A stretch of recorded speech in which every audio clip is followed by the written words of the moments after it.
अंगन मठाढ़ी कौशल्या रानी इंद्र से अरज करई हो।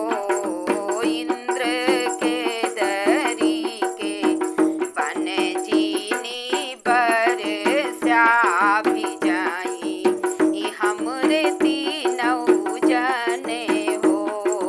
देवा के दरी के बन जीनी बरस्या भी जाई मोरे तीनऊ जने हो। आधीन रतिया बदरी वो नवैनिया रतिया बरसाई हो। बदरी पड़ लागे बड़ी बड़ी बूंदिया मोती ने झरी लागई मोती ने झरी लागई हो। राम जी बीज लेके दरी बान लछी मन बिरी छे तारे हो। बहिनी सीता रानी भीज लिया शोक बन तीनऊ मोरे भी जई तीनऊ जन भी जाई हो।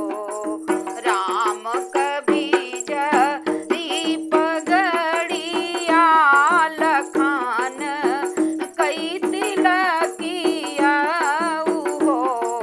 रानी सीता कै सोरा हऊ सिंगार तीनऊ जन भी जई तीनऊ जन भी जले हो।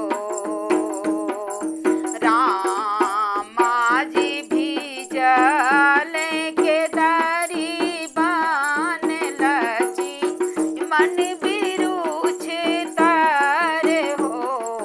रानी सीता जी भी जई अशोक बन तीनऊ जन भी जई तीनऊ जन भी जले हो।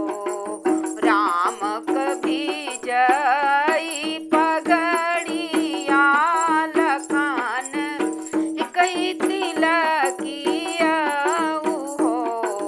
रानी सीता जी कै सोलहऊ सिंगार तीनऊ जन भी जई तीनऊ जन भी जले हो।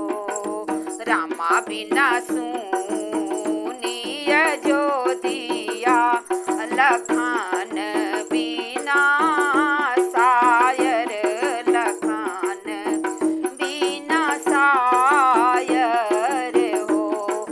सखिया सीता बिना सुनी मोरी रसोइया ललन बिना आंगन हो। ललन बिना आंगन हो।